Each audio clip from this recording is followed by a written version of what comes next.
I have jaundice, which is why if you see me low energy and like no charisma, like nothing, just talking like my voice. Jaundice makes you basically feel fatigued 24/7.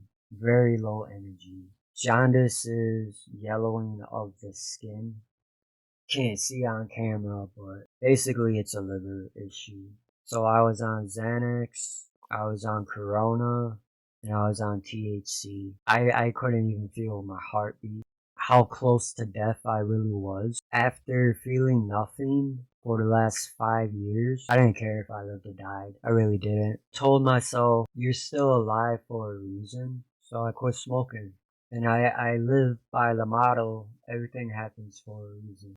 That's how I get by with all my hardship. Because I got off Xanax, I didn't need so much caffeine to function. So I was drinking two 12-ounce Red Bulls and two 8-ounce Red Bulls a day, 5, 6 days a week. It got to the point I knew I was gonna have a stroke or a heart attack because I was having chest pain, I was having trouble breathing, I was having heart pain. That is why I quit drinking. You can go 3 days, 72 hours. You can get off a narcotic or a benzo. If you can go 24 hours, you can stop smoking. If you can drink, not get drunk, you can quit drinking. I can do it, you can do it.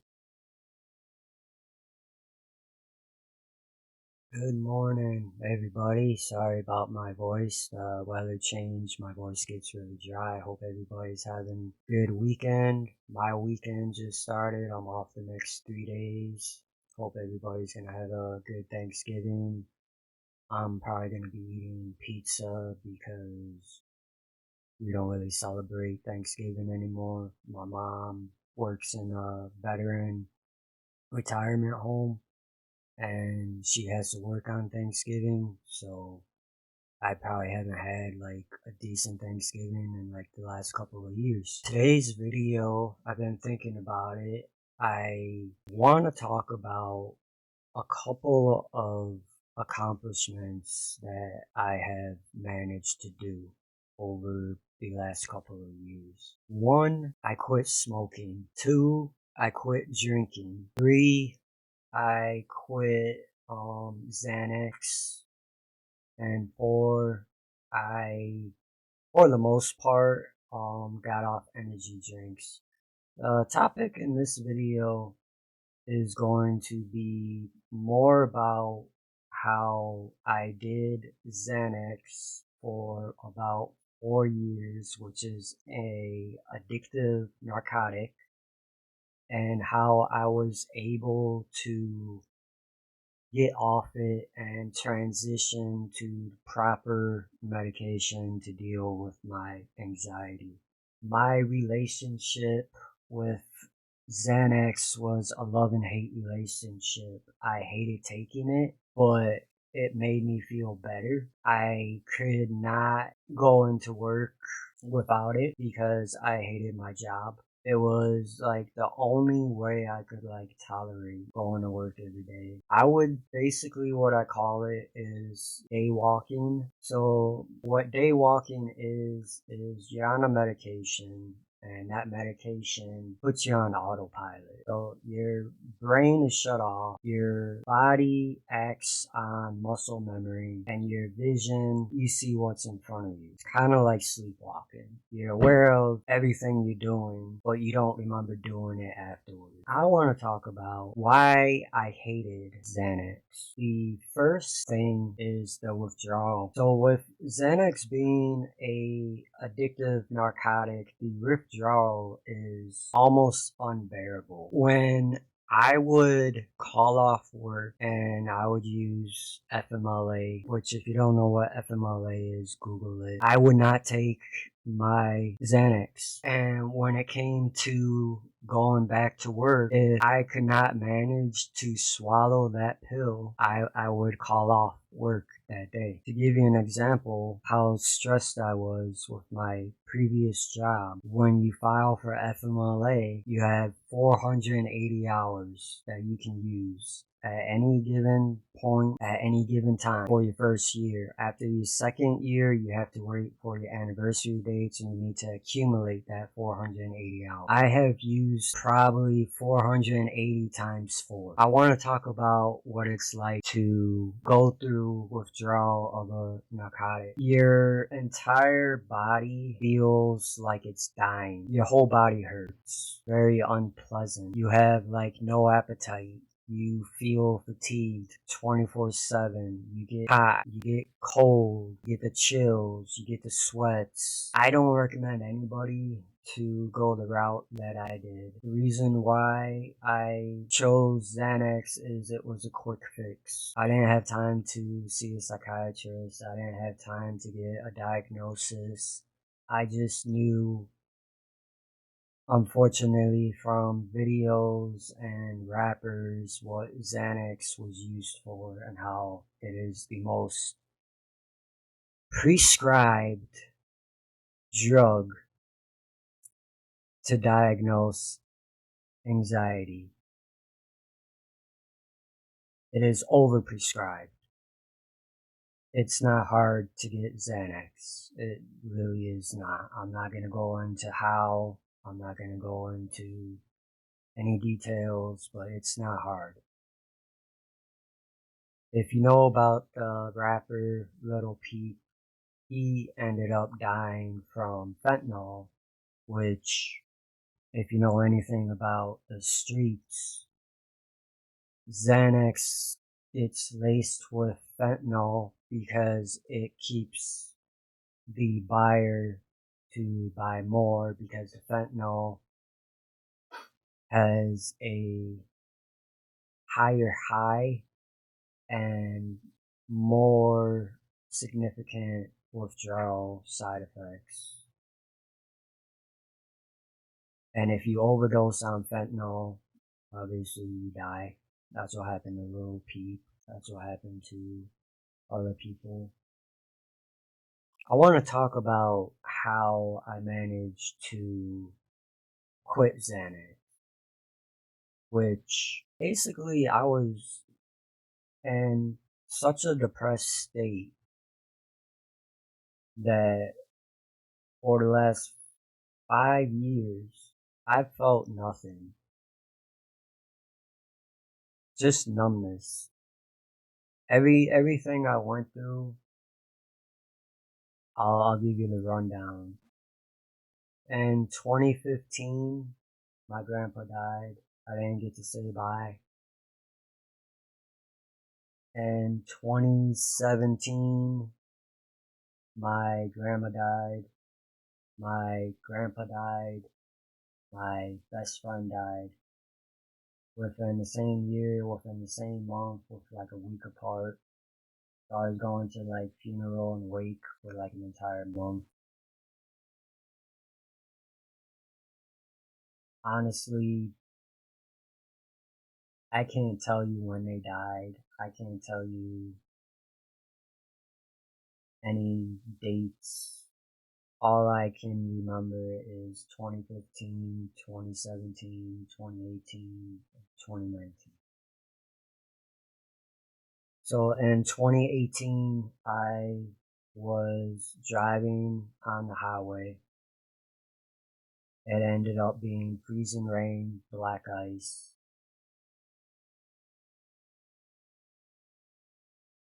I lost control of my car. I fishtailed from the right lane to the left lane, back to the right lane. I 360'd.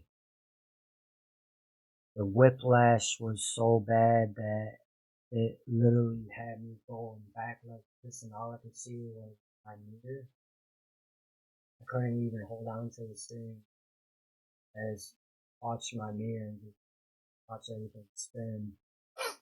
Next thing I know, smack up against the guardrail on the left hand side. If you don't know what that is, it's the divider from the other side of the highway. I hit that so damn hard that It ended up spinning my car one direction, and then the impact completely spun it the opposite direction. So the back end of my car, here's my bumper. My bumper was sticking out of the left lane. I remember a semi truck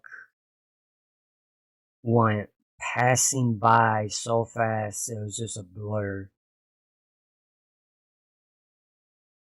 The only thing I honestly remember that day is as soon as I was able to,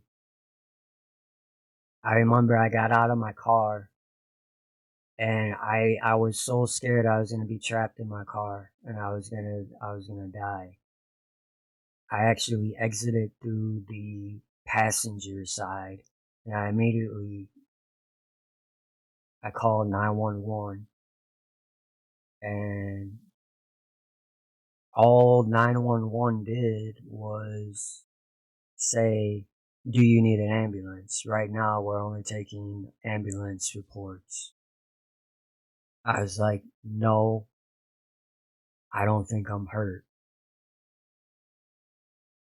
I waited probably like 2 hours for the state police to show up and tell me to drive my vehicle, which I had no front headlights.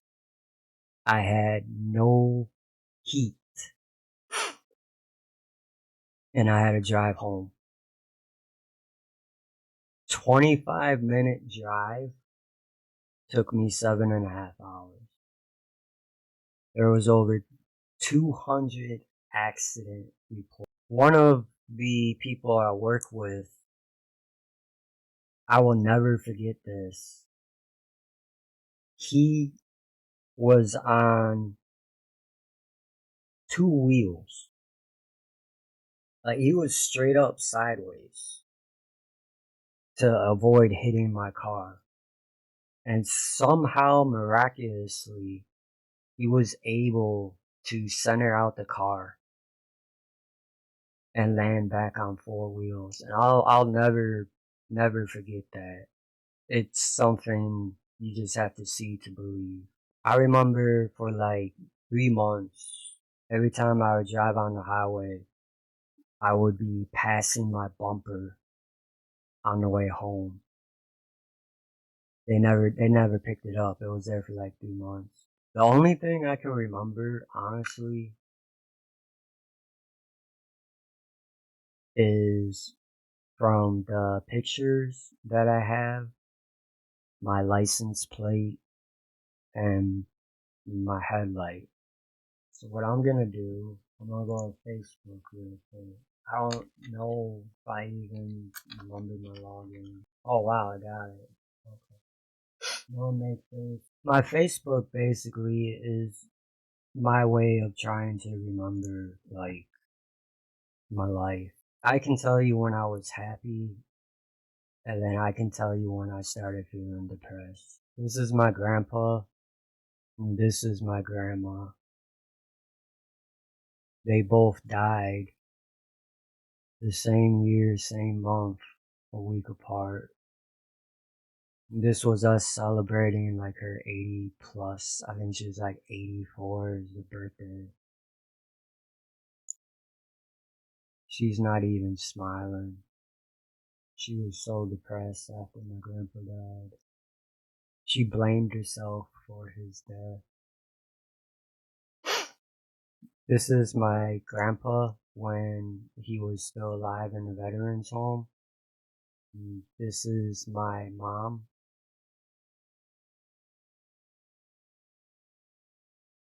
And this is me. And I just have like no emotion.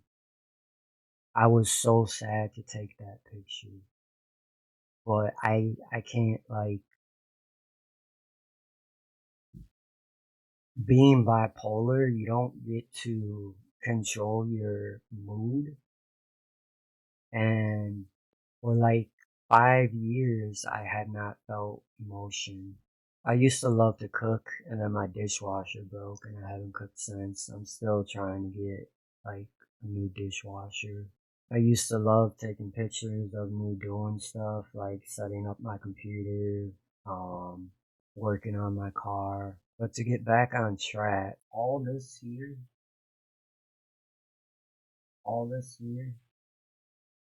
this is all ice.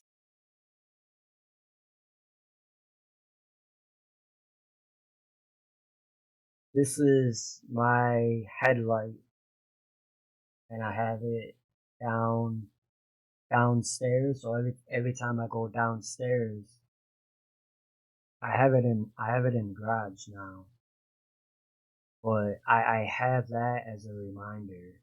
And then every time I go down my stairs, I have like a little window, and I have my license plate there to remind me. So like every time the winter hits now, I have to constantly like remind myself, don't ever let that happen to you again. So my entire front bumper was completely gone. I have no headlight. I have no light. It completely just blew up. And I believe that's the only picture that I took. But I actually have pictures that I took of other vehicles. In the meantime, I got a brand new car.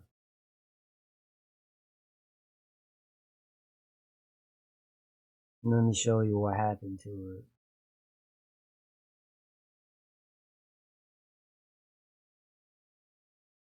My whole right side got completely fucked.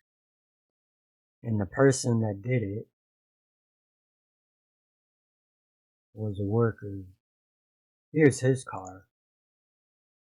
He got his whole front scratched to shit. He got no fucking headlight. But he was still able to fucking drive his car. I had to file a claim. It took a year for his insurance to reimburse me. He was on some ghetto ass insurance. I ain't never heard of it. So I took my car to, um, I don't remember the name, but I got my car fixed. But that literally happened the same fucking year that I got it. So this is what it looks like after they fixed it. This is the front of it. It's a 2015 Dodge Dart Turbo. When I got it, it had not even 9,000 miles on it. Even now, I don't even have 50,000 on it. I have a cat, but I'm allergic to cats. I'm more allergic to dogs though. But my friend Kim Tucker, she's the one that gave it to me. She was the last one of the litter. This was back in 2015. And since I live alone and don't have a social life and don't have a partner, I took what I could get. Oh yeah, that same year, so it was 2020. We uh we lost a coworker. So 2015, 2017, 2018, 2019, 2020, and most recently, my uncle died. He's like the most recent death. My uncle, rest in peace.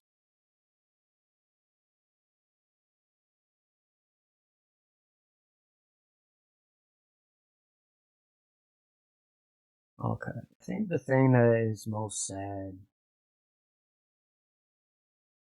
I remember nothing from the wake to the funeral to who attended to who I talked to, what I talked about. I honestly, I can't remember anything.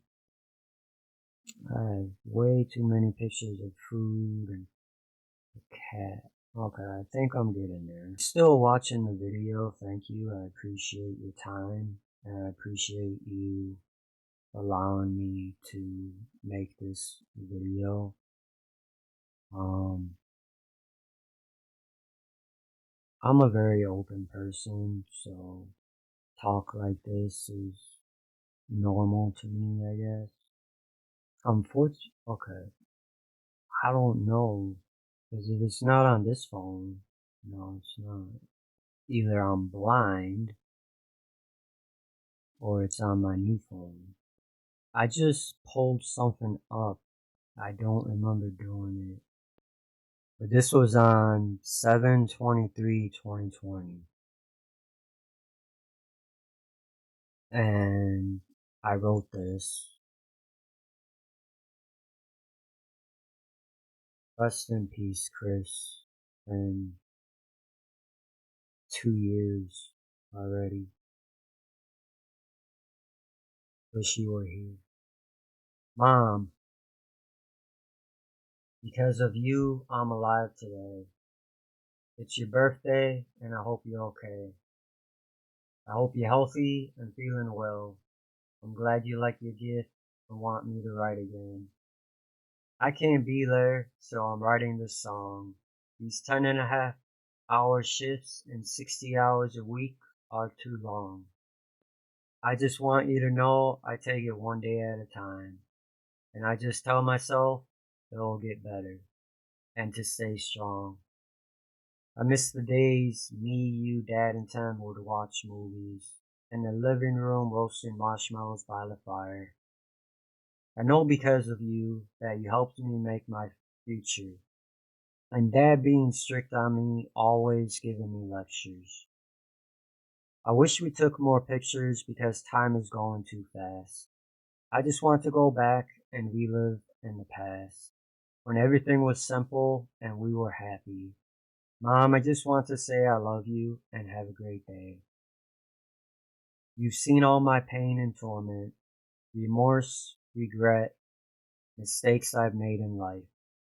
I know you want me to be happy and find a wife, but I don't think it'll happen ever in my life.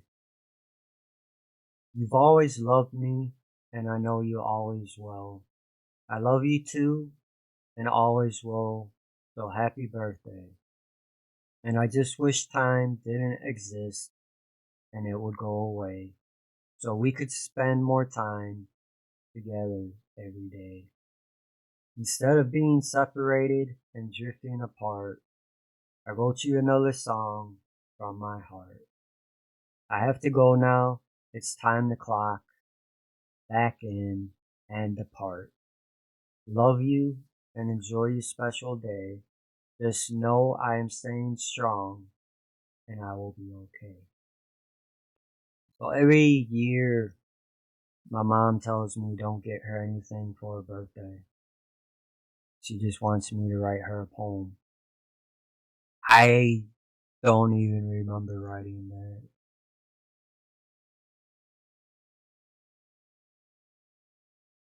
Oh, that's just like that's so depressing. So I'll get back on topic. In 2019, I was sent to the ER for 24/7 suicide watch. After that, I needed to see a psychiatrist, which was something that I was struggling to do. When I got out of the ER, I asked my doctor what he recommended for anxiety because he would not subscribe Xanax. He absolutely hates it. So he thought it would be a good idea to put me on a benzo. which is diazepam. That shit,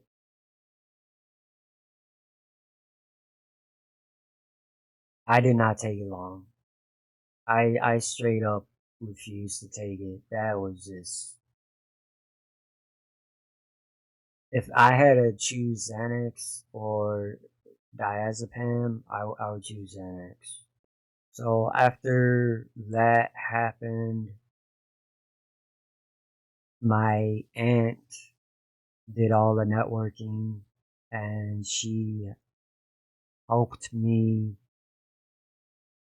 She recommended her doctor, which is now my doctor. She found me the best psychiatrist in my state. She also found me a real good therapist. So I was seeing the doctor, seeing the psychiatrist, and doing therapy. I got blood work done for the first time since I was probably 18. And I have been struggling to gain weight or maintain weight since I got off Xanax. I used to be like 110. Right now, I'm like 105, which took me half a year. I found out that I have hyperthyroidism. Basically, my thyroid is on crack, and when I'm sleeping, I'm burning like 2,000 calories. So I could be 105 pounds, I could wake up and be 100 just from going to sleep. And then I have jaundice, which is why if you see me low energy and like no charisma, like nothing, just talking like my voice. Jaundice makes you basically feel fatigued 24/7. Very low energy. Jaundice is yellowing of the skin. Can't see on camera, but basically it's a liver issue.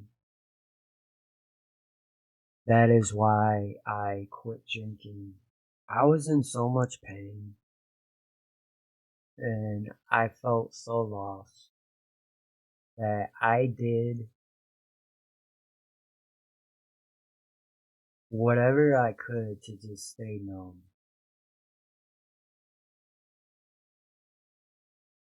And I went to my grandpa's wake and I took a Xanax for my social anxiety. There's gonna be a lot of people that I didn't know, and it, like, place was small. There's a lot of people. When I got home, I drank 3 or 4 Coronas. I went to sleep and I blacked out, not realizing that I could have died in my sleep.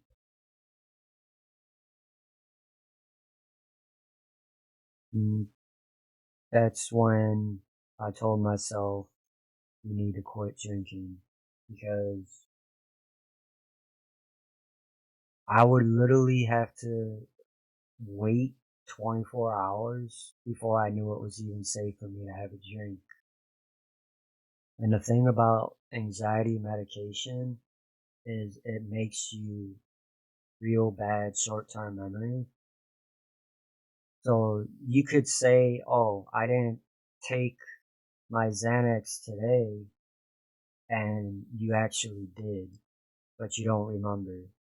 So it's very dangerous, especially when you're mixing alcohol. I'm still alive. I realized what I did and I stopped drinking after that. The reason why I was drinking is I had a roommate at the time. He was an alcoholic. We both worked the same job. We were both doing 10-hour days, 6 days a week. And we were drinking, to cope. The last time I drank was 2019 when I got out of the ER. I bought like a 16 pack of like Bud Light Orange. I drank like two. The shit sat in my fridge for months, and I was just like, you know what? I don't need it. Remember, my roommate had a pen on him, so it's easy to go down a path like that. And I stayed away from drugs because I don't have. I have okay, so I have friends, you know. Well, I never asked them, but if I wanted to get drugs, I could get drugs. Well, I haven't drank since 2019, so almost 4 years. The main reason why is because I know that my liver is damaged and drinking would only kill me slower. 2018, when the car accident happened, it was a truck driver. I quit smoking, right? But on that day, my mod broke when I crashed my car. So I had nothing to calm me down. So the truck driver that helped me by stopping the traffic, letting me get my car out of the left shoulder, get to the right side, he gave me a full pack of cigarettes. By the time I got home, I almost smoked that entire pack. In fact, I think I did smoke that entire pack.